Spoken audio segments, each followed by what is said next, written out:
നല്ല മൂവിയാണ്, ഇഷ്ടപ്പെട്ടു. ഉണ്ട് ഉണ്ട്. ആക്ച്വലി അതെ അതെ, ഒരു സിമിലാരിറ്റി ഉണ്ട് അത്യാവശ്യം. പിന്നെ രണ്ട് ട്രാക്കാണ്.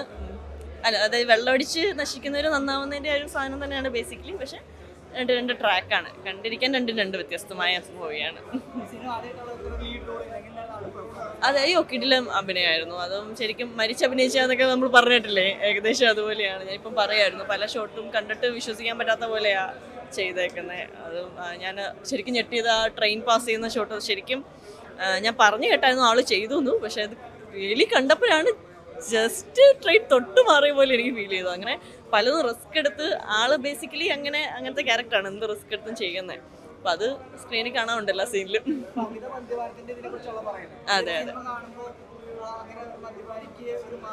ആക്ച്വലി പറയാൻ പാടുണ്ടോയെന്ന് എനിക്കറിയത്തില്ല. ഇവിടെ 2 റിവ്യൂ ഞാൻ കേട്ട്. ചിലർ സിനിമ കണ്ടതിന് ബ്രേക്കിന് ഇറങ്ങാൻ പറയുന്നത് ഇത് കണ്ടിട്ട് പോയൊന്ന് 2 അടിക്കാൻ തോന്നുന്നു പറയുന്നവരുണ്ട് കേട്ടോ. എനിക്കറിയില്ല ഇങ്ങനെ പറയാൻ പാടുണ്ടോന്ന്. പക്ഷെ അതല്ല, ഫുൾ മൂവി കാണണം എന്നാല് ഭയങ്കര വേറെ ആംബിയൻസിലൊക്കെ ഇങ്ങനെ അടിക്കുന്ന പല ഷോർട്സ് ഉള്ളതുകൊണ്ട് സോറി, അങ്ങനെ ഒരു ഫീല് ഞാൻ പറഞ്ഞു കേട്ടു. പക്ഷെ ഫുൾ മൂവി കണ്ട് ഇറങ്ങിയിട്ട് പിന്നെ ആരും അത് പറയില്ല. ഓക്കെ, അപ്പോൾ ശരി. പടം ഭയങ്കര ചെറിയൊരു ലാഗുണ്ട്, അങ്ങനെ കുഴപ്പമില്ല. പക്ഷേ മറ്റേ ഫീൽ ഗുഡ് സബ്ജക്റ്റാണ്. കാരണം ഒരുപാട് സ്ഥലത്ത് ചെറിയൊരു എന്താ പറയുക ഡയലോഗ്സ് ഇല്ലാത്ത അനുഭവപ്പെട്ടു. കാരണം ഒരുപാട് സീൻസിൽ എന്താ പറയുക BGM ഉണ്ട്. പക്ഷേ ഇതിലൊരു അവാർഡ് പരിഗണിക്കുന്ന മൂവിയാണ്. കാരണം അത്ര നല്ല രീതിയിൽ ഡയറക്ടർ മേക്ക് ചെയ്തിട്ടുണ്ട്. പിന്നെ ഇതിൽ പറഞ്ഞു കഴിഞ്ഞാൽ സിനിച്ചേട്ടനെ നല്ലൊരു അഭിനയമാണ്. പിന്നെ പ്രീതി ചേച്ചി, പിന്നെ വേറൊരു ആർട്ടിസ്റ്റുണ്ട്. അപ്പോൾ ഒരുപാട് ഇത് ജീവിതഗന്ധിയായിട്ടുള്ള ഫാമിലി സബ്ജക്റ്റാണ്, ഒരു ഇമോഷണൽ സബ്ജക്റ്റാണ്. ഒരു കള്ളുകുടിയന്മാർക്കുള്ള ഒരു മെസ്സേജുള്ള സിനിമയാണ്.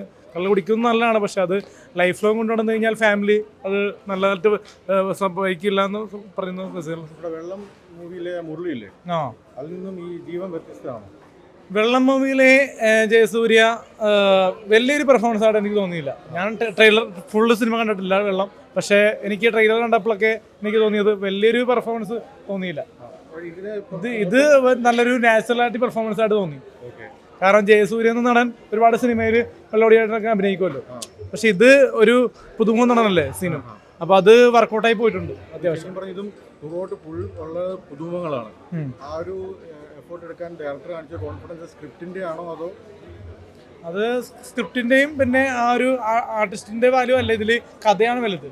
കാരണം ഈ പടം മമ്മൂക്ക അഭിനയിച്ചാൽ പോലും കഥയ്ക്ക് വാല്യൂ ഉണ്ടെങ്കിൽ അത് ഏതൊരു പുതുമുഖ, ഇപ്പോൾ ഞാൻ അഭിനയിച്ചാൽ പോലും ചിലപ്പോൾ വർക്കാവും. പുതുമുഖക്ക് ഇനി നല്ല സാധ്യതയാണ് ഇതുപോലുള്ള പടങ്ങൾ വിജയിക്കുവാണെങ്കിൽ അല്ലേ?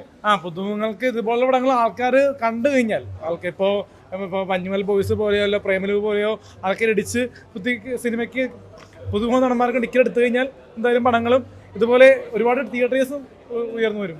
സത്യം പറഞ്ഞു കഴിഞ്ഞാൽ ഞാൻ അങ്ങനെ എന്നാ പറയുന്നത് ഇച്ചിരി സഭാകമ്പൊക്കെ ഉള്ള ആളാണ്. അങ്ങനെ ഞാനിങ്ങനെ അഭിപ്രായം പറയില്ലാത്ത ആളാണ്. പക്ഷേ ഈ സിനിമ എന്ന് പറഞ്ഞാൽ ഞാൻ അവസാനം ആ ക്ലൈമാക്സിൽ സത്യം പറഞ്ഞു കഴിഞ്ഞാൽ എൻ്റെ കണ്ണ് നിറഞ്ഞൊഴുകി.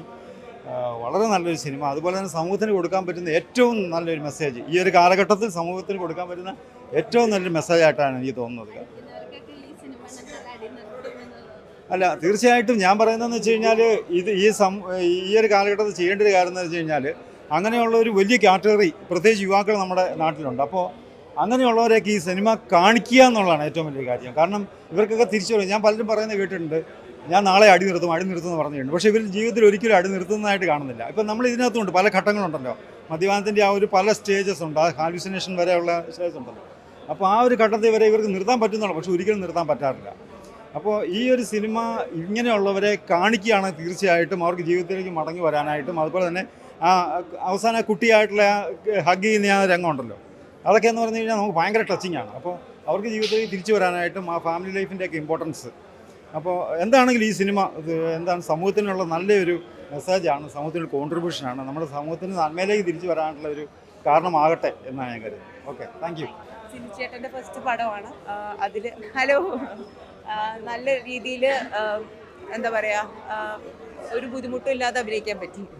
ഓഫീസ് റൂമിലോട്ട് അനുസരിച്ചിട്ട് പോകുന്ന സീനുണ്ട്. ആ സൈഡിൽ കൂടെ കാണാൻ പറ്റുന്നുണ്ട് പോകുന്നത്. ആ അത് വളരെ മനോഹരമായ ഷോട്ടായിരുന്നു. താങ്ക് യു അതെങ്ങനെയുണ്ട് ആ സമയത്ത് ആ ഡയറക്ടർ സമയത്ത് പറഞ്ഞു തന്നിരുന്നോ ഇതിന്റെ ഒരു ഡെപ്ത് എങ്ങനെ ആ ഉണ്ടായിരുന്നു? ഇന്റർവെൽ സീനാണ്. അപ്പൊ അതിന് മുന്നേ ഇവള് ആയിട്ട് ഫൈറ്റ് ചെയ്തിട്ടാണ് പോകുന്നത്. അപ്പൊ ഇവനെ കാണുന്നുണ്ട്, പക്ഷെ അവൾക്ക് മോളെ നോക്കണം, അവൾ ഓൾറെഡി കുറച്ച് കാര്യങ്ങൾ ഡിസൈഡ് ചെയ്തു. പക്ഷെ ആ സമയത്ത് അവൾ പ്രതീക്ഷിക്കുകയാണ് ആള് തിരിച്ചു വരും എന്ന്. അപ്പൊ ആ ഒരു നോട്ടത്തിലും ആ ഒരു സൈഡ് ഇതിലാണെങ്കിലും അവൾ ആഗ്രഹിക്കുന്നത് അവൻ തിരിച്ചു വരും, ആ ലവ് ആയിരിക്കും വിൻ ചെയ്യാന്നാണ് വിചാരിക്കുക. പക്ഷെ അൺഫോർച്ചുനേറ്റ്ലി ലവ് അല്ല വിൻ ചെയ്യുന്നത്, അവിടെ അഡിക്ഷനാണ് വിൻ ചെയ്യുന്നത്. അപ്പോൾ ആക്ച്വലി നമ്മുടെ കേരളത്തിലാണെങ്കിലും ഇന്ത്യയിലാണെങ്കിലും ഒരുപാട് ആൾക്കാർ അങ്ങനെ സഹിക്കുന്നുണ്ട്. അപ്പോൾ ഒരുപാട് കായൽമാരെ നമുക്കറിയാം. അപ്പോൾ അതുകൊണ്ട് എനിക്ക് തോന്നുന്നു ആൾക്കാർ വാച്ച് ചെയ്യുമ്പോൾ ആൾക്കാർക്ക് അത് മനസ്സിലാവും.